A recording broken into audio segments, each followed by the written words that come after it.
Hello everyone, Charles Watts here. Welcome back to Inside Arsenal for a bit of a special today. I'm joined by Nick Wright, football features writer and journalist at Sky Sports, to discuss the imminent arrivals.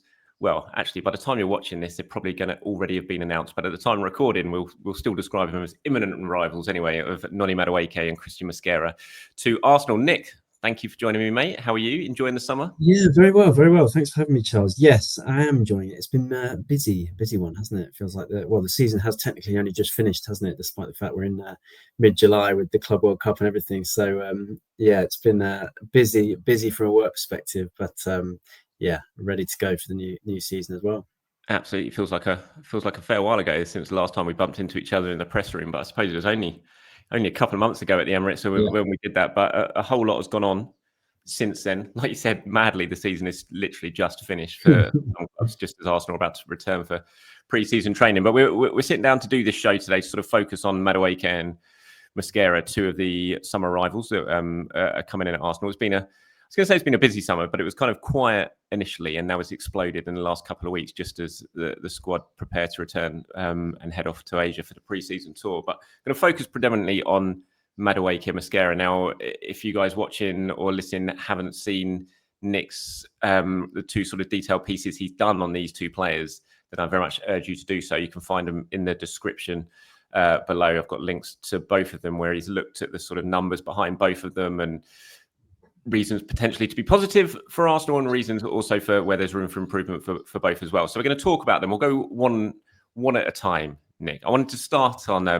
Noni Madueke, who obviously has generated an awful lot of discussion, I think is fair to say, with this move. Would you agree with that? I would, yeah. It's been an emotive one, hasn't it? It's a lot of strong opinions about that, a lot of anger as well. I think initially when the interest was when the interest emerged, I think most Arsenal fans will of course get behind him, won't they? And they want him to do well once it's all confirmed and everything. But no, I mean I understand some of the doubts. You know, of course, there's the Chelsea thing. Arsenal's dealings with Chelsea have kind of really been more beneficial to Chelsea than Arsenal, haven't they? Over the years, recently as well. You know, Willian, David Luiz, Raheem Sterling last season, of course, although that one was not particularly costly financially for Arsenal. I mean, I guess as well, Madueke is maybe not the most exciting name compared to some of the others Arsenal have been linked with. He does have rough edges to his game. His numbers in terms of goals and assists they aren't outstanding at Chelsea.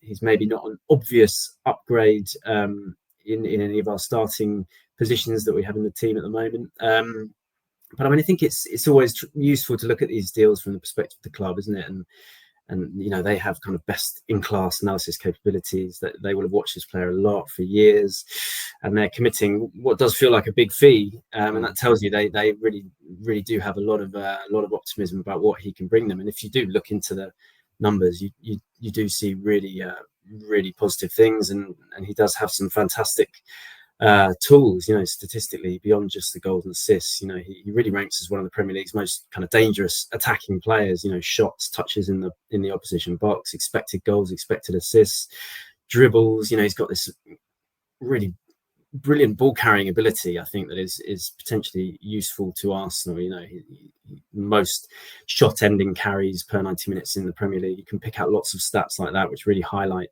how good he is at bringing the ball forward. You know, he's very quick, very direct, very dangerous, and maybe that is a big part of his appeal to Arsenal, because it's something they probably didn't have enough of last season. You know, and I think with the fee as well, you kind of have to remember they're paying not just for what he's done, but what they think he can do. And I think they probably look at it and think there's a lot of untapped potential there. And this is a guy who could do more than he has done and has a lot of potential. Remember, he's only 23 as well. So I think there are a lot of positive aspects, even though the signing hasn't been universally welcomed by Arsenal fans, if I can put it that way. Yeah, I mean, talking about the fee itself, I mean, you're right to point out. I mean, Arsenal are kind of looking at this, and from people that I've spoken to sort of around this, Arsenal are very happy with the fee that they've spent. You know, they don't feel like they've overspent. I know a lot of fans will disagree with that, and a lot of fans do disagree with that. We've seen the reaction. You've mentioned it yourself. But from an Arsenal point of view, they look at kind of similar players who have moved on the market this summer, and they think they've got a decent fee for a 23-year-old England international who's got a couple of years' experience now in the Premier League. And they really do think within a couple of years' time that people are going to look back on the fee and think it was a really good piece of business that they've done with him. So you talk about some of the interesting attributes. I've pulled up some of the sort of the graphs that you included in a really detailed piece you've done on Madueke on the Sky Sports website. And you sort of talk about obviously the numbers, the sort of end product in and around the penalty area hasn't been great, and a lot of people have pointed to that. But when you sort of look into it a little bit further, and you look, those sort of numbers don't actually paint as much of a picture as they could do, given the positions he got himself into and sort of underperformance XG wise compared to what he did. Yeah, exactly. I mean, his shots were worth sort of 9. I think it was 9.66. Yeah, you've got them on screen there. 9.66 expected goals. So he did underperform on his expected goals, by quite a big margin. And I think that is on the one hand, you look at that and you think, well, that's a sign of poor finishing. It's not something to be celebrated necessarily, of course. But also, it's really positive that he is creating these opportunities and that he's having these chances, and that with these kind of underlying numbers you can feel quite confident that they will kind of revert to a more positive number in terms of goals scored. He's not someone who's had terrible numbers in terms of XG and goals scored over the course of his career. He's not someone who routinely underperforms his expected goals. So I think Arsenal will look at it and think he's already getting into these fantastic positions, and he could quite conceivably score a lot more, and he could have more in product to show for what he is doing. So I think that is something that probably it's where you find value in players. I think you look at what they've done compared to what they can do, and what they might do in a different context, in different circumstances, and I think they will think, as you say, that there is value there. And on the fee, I think Arsenal do have justification to think that it's a decent fee. Look at the fees that Alanga and Kudus have gone for this summer. I think Ipswich are asking for sort of 40 million, aren't they, for Omari Hutchinson? These fees are actually becoming quite normal, even though they are really, really large. Yeah. I mean, there's a lot to like when you look at numbers. Again, there's some positive things here to sort of hold on to, and you talk about that sort of the ball carrying ability that he has. The sort of what was it you described it as, the shot ending carries as well, which is an interesting one. And when you look at where Arsenal maybe have struggled, or some attributes that some of the players that we see in the squad don't really have at the moment, Madueke seems to have them. He does look the type of player who's going to add something a little bit different to Mikel Arteta's attacking options, especially when you look at these numbers here on the screen. Yeah, I think so. He's very direct. He's gets into good. He's not just having a lot of shots, but he's having these shots from good positions as well. He does get into really dangerous positions. He's getting into the box a lot, as you can see from the numbers. I think those numbers for shot ending carries are really significant as well. He's someone who can carry the ball forward. So actually, before you carry on there, what exactly is a shot ending carry then? Explain it. It's when a player carries the ball forward a certain amount of meters. I can't remember what the exact number of meters is. According to Opta, it's often sort of maybe 20 meters, and then the result of that action is that it leads to a shot from the player. So the player himself ends up having a shot. So that is obviously Madueke, something he does routinely. It's a big part of his game, that ability to drive forward with the ball and get shots off. And he's a good dribbler as well. 1v1, he is strong. He doesn't. Not everything is going to come off for him. Not everything does come off for him, but he does keep trying. He's very, very single-minded, and he's got that resilience to keep going and keep trying things. And I think that bottom stat there is significant as well. That's his non-penalty expected goals and expected assists combined. You look at that list of players in the kind of top 20, and it's basically the Premier League's best attacking players. All the names you would expect to see are up there. That is quite a key metric, that one, and it does indicate the attacking threat that he offers. And I think that's huge for Arsenal because they haven't had enough of it. They just haven't had enough attacking threat from enough players. Of course, certain players, Bukayo Saka in particular, have provided a huge amount of it, but they need more variety. And I think Madueke can help provide that. Yeah. he's coming in under a lot of pressure, obviously, lots of scrutiny, I think, isn't he? Which you kind of feel a bit sad for him in a way, because this is a really exciting move that, again, from my understanding, he's really, really been pushing for. He wants this move. His family's excited by this move, and he's coming in under this kind of cloud of controversy, almost, the petition that fans have put up and all that sort of stuff. So he's going to have to deal with that. And he's a very young player, so you do wonder. I think Arsenal are going to have to work very hard to put a sort of arm around him. And in Mikel Arteta, he's got a manager who I think will do that. I think one of the things that Arteta will love about Madueke, and again, from my understanding, Mikel was really pushed for this move. He wants him. He sees a lot in Madueke that he can use. And I think one of the big things that is versatility. Obviously, coming in predominantly as a right-sided player, but he can play on the left, can't he? Which, when you look at Arsenal's left-sided attacking options, could be useful. And Arsenal view him not as a backup. He's not coming in as a backup as Saka. He's coming in as a player who's going to play an awful lot of minutes. And I do think a lot of those will come on the left-hand side at times.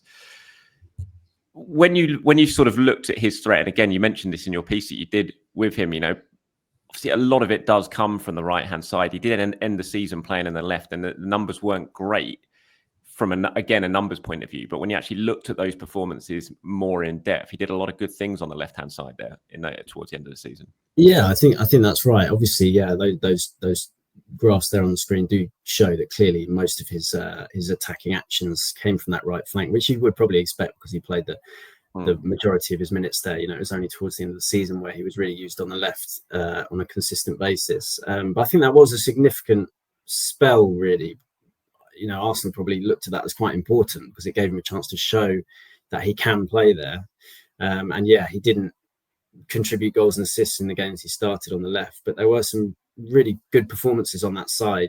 Games against Liverpool and Everton, I think it was. He put in a couple of his best performances of the season in those games from the left, and Thomas Tuchel then used him from the left for England against Andorra as well, which is quite significant as well. I know Andorra is a very weak opponent, but it just shows you that Thomas Tuchel is that's another sort of top manager who's seen him on the left and thought that's something I want to see more of. And clearly Arteta has thought the same thing, as you say.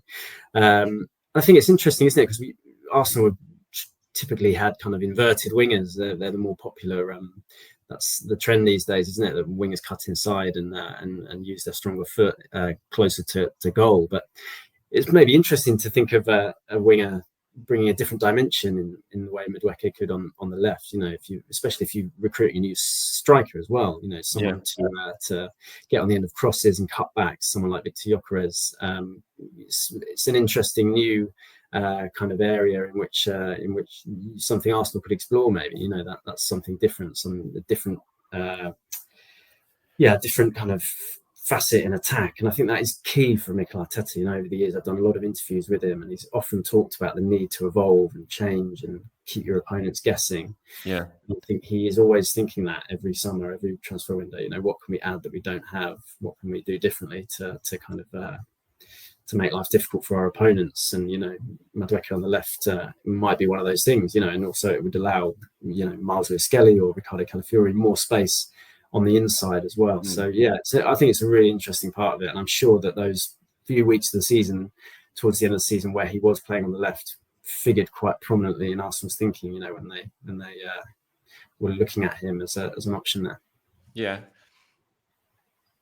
I do think we'll see him quite a bit on the left, I have to say. And like you said, Miles Lewis-Skelly or Ricardo Calafiori, whoever it's going to be, we know like to invert centrally. And when you've got a winger who can actually get on the outside, use his left foot, other than Gabriel Martinelli will do, I just think that will open up the pitch a little bit more and add a little bit of space. So I think there is I'm not a massive fan of this deal, Nick, I have to say. And people who watch this channel know that. But the more I look into it, and the more I sort of put the Chelsea thing to one side, which I admit is clouding my judgment a little bit on this deal. It's just a bit tiresome, the whole Chelsea thing. I think there's certainly a lot to like, and I can understand why Arsenal have been very keen to get this deal over the line. And I'm hoping that he does prove an awful lot of people wrong when he comes in. I mean, when you look at it, sort of take your Arsenal hat off as well, would you be excited about what Madueke can bring to Arsenal?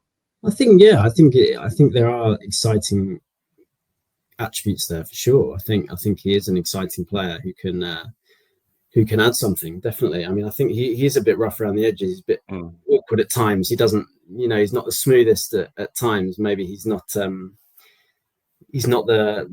smoothest watch, and I do understand perceptions of him aren't great. I think maybe people look at the things like he had that spat with Nicholas Jackson over a penalty, didn't he? I think maybe there have been a few comments from Enzo Maresca about his work rate and his consistency. I think these things both of those, not exactly things that Mikel Arteta would love. No, that sort of thing, which is quite interesting that he seems to have glossed over those. They haven't turned him off this move. No, exactly. I mean, I don't think they reflect him as a person, though. I've spoken to a couple of coaches who've worked with him quite a lot, and he's basically perceived to be very different to that.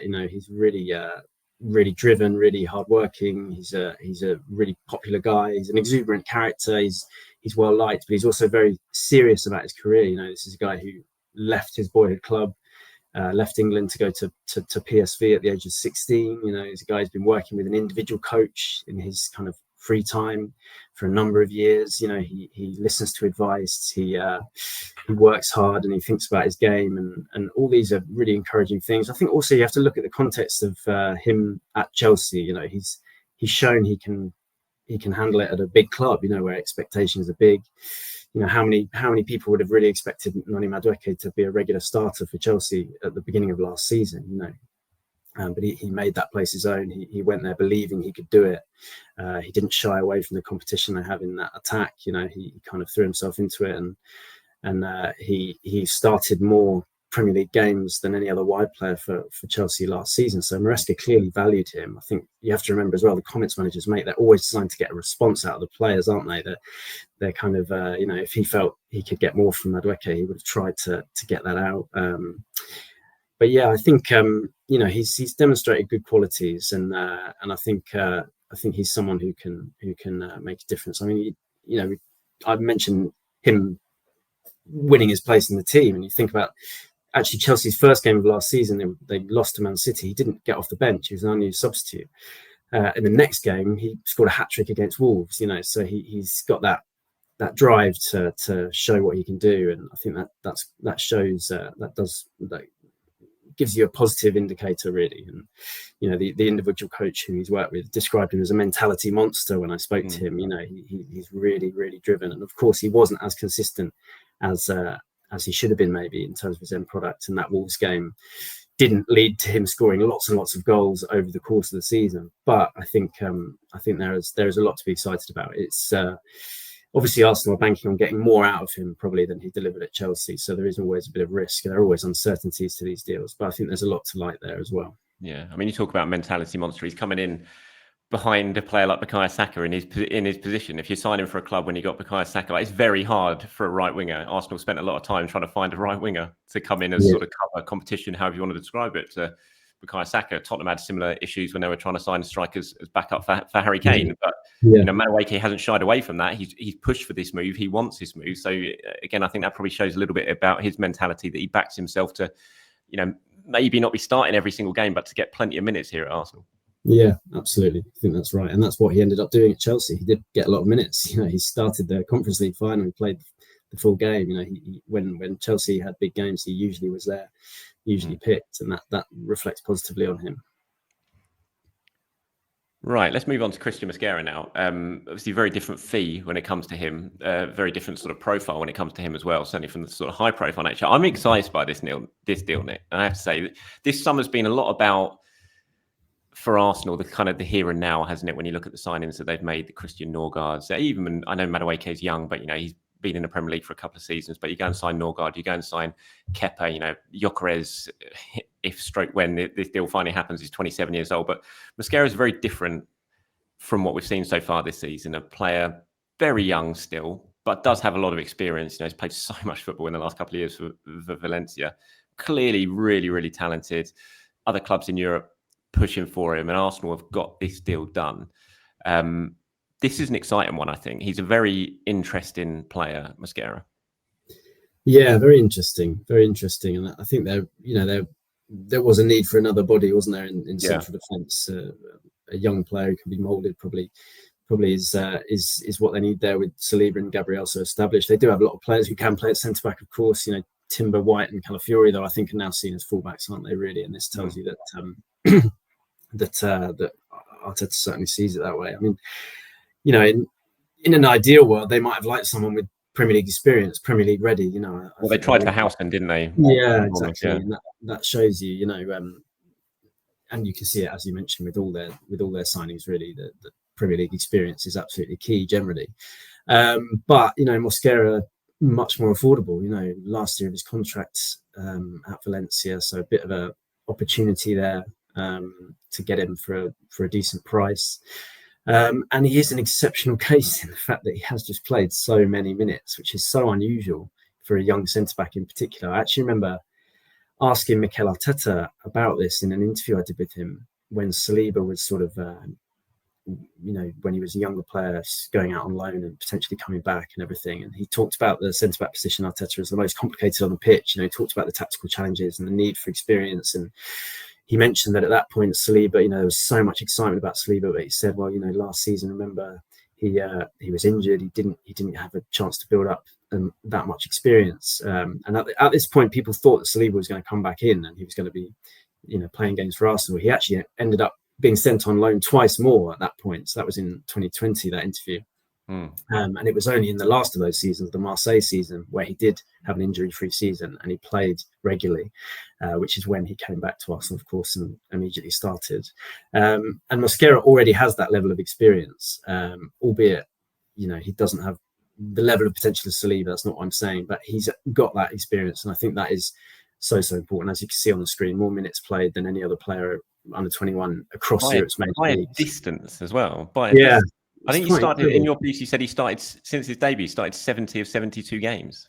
Since he started, he made his debut a bit younger, actually. He did have a few appearances when he was sort of, younger. But when he came into the team at the start of last season, it's incredible. He's barely missed a game. And, that's allowed him to build up experience, but it's also, you can infer a lot of positive things from that as well. It's so important to clubs to see that, because it tells you, he recovers well, he trains well, he prepares himself, he's serious about his job, he listens to his manager, he does what the manager wants. All these things are really positive, really encouraging for a club looking to buy.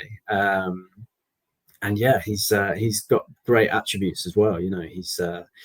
He's physically really impressive. He's got great stature, height, strong player, very, very quick as well, which is of course really key when you're defending big spaces and when you're having to, when you're holding a high line, you need someone who can run back towards his own goal. And I spoke to someone who'd been working at Valencia, in scouting, and who studied his profile a lot and looked at potential replacements for Valencia. So really knew his game well, and he talked about all these qualities, and he did talk about the areas he needs to improve as well.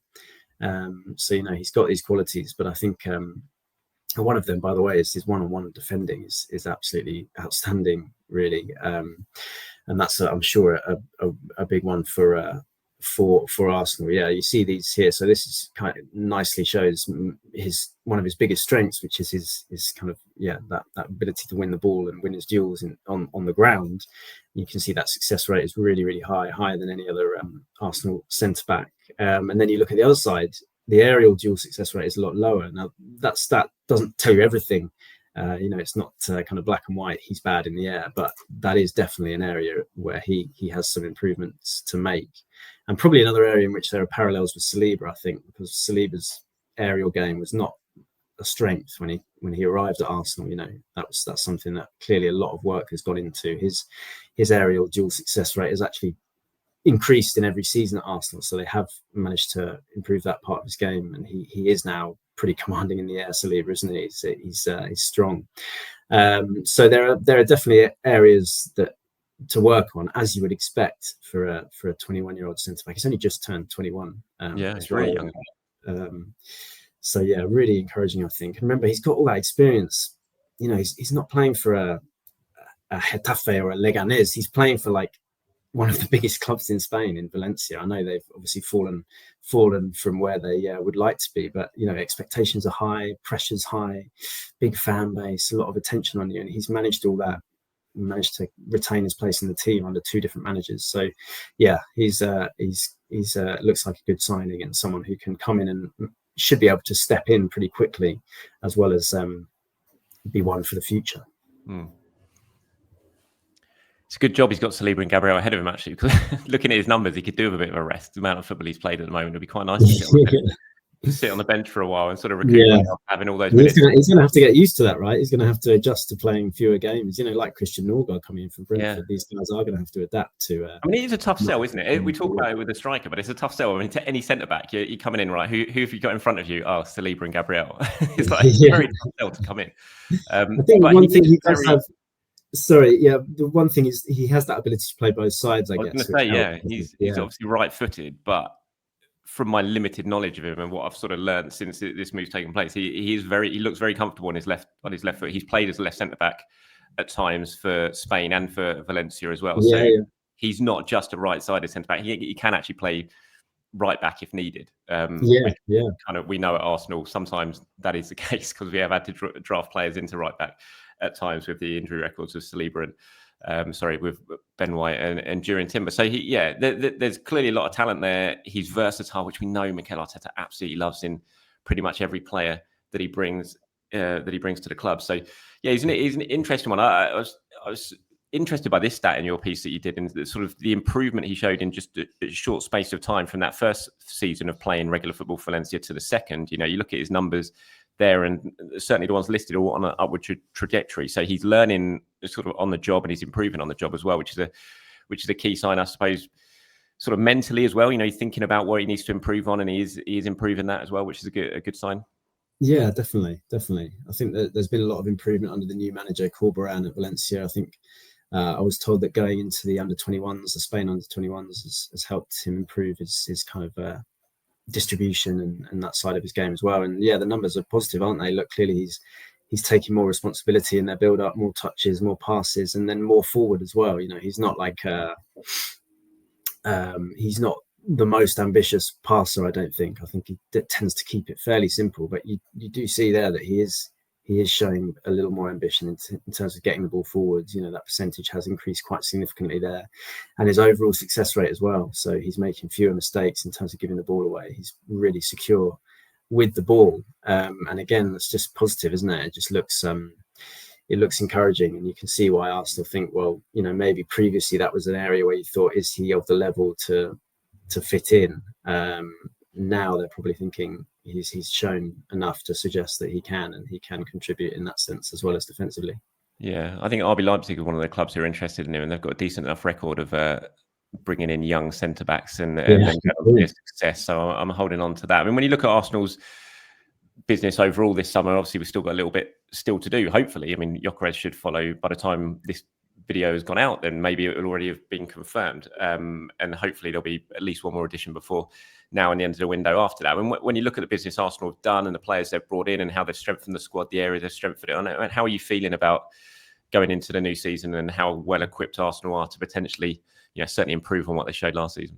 Yeah, I think the squad looks deeper and stronger, doesn't it? I think there's clearly been an emphasis on adding depth, and I think that you see that, I think, across the Premier League, certainly from the top teams. There's an understanding that these seasons can go into 60 games.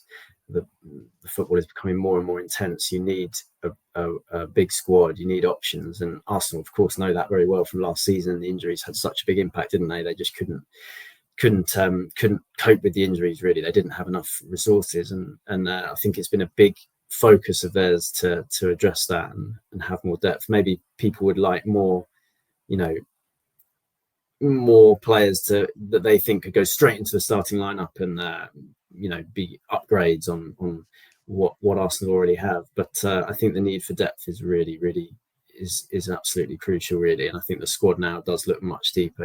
Mikel Arteta's had some criticism as well, hasn't he, for not rotating and for not using the squad enough. But I think the main reason for that is that he just didn't feel like he had the resources to do that. He didn't have the depth and quality to do that. And I think we'll find out, won't we, this season? Because now I think the squad definitely does have, if all these signings come off, there is much more depth there, and that he does have the opportunity to rotate, and hopefully, not overwork those key players who clearly that took a toll, didn't it, on guys like Saka, Havertz, Gabriel. We saw that with the injuries they suffered. So I think that's a big factor. Yeah, I think that's key. Depth, absolutely key. Yeah, that's going to be one of the most intriguing parts of this season, I think, just looking at how Mikel handles that squad and how much he does use these players that he's brought in, because I don't think he's got any excuses really, because he's got the tools there. He's got a good squad. He's got a deep squad and an improved squad. And sort of managing players' minutes better, I would say, is going to be a real crucial part of his season and Arsenal season. Nick, look, it's been an absolute pleasure to have you on. Thank you very much for all your expertise on that. Really do appreciate it. I'm sure everyone watching and listening has appreciated it as well. And won't be too long. So I'm seeing you in the Emirates press room again, mate. Thank you very much. Thank you, mate. Speak to you soon. Bye-bye.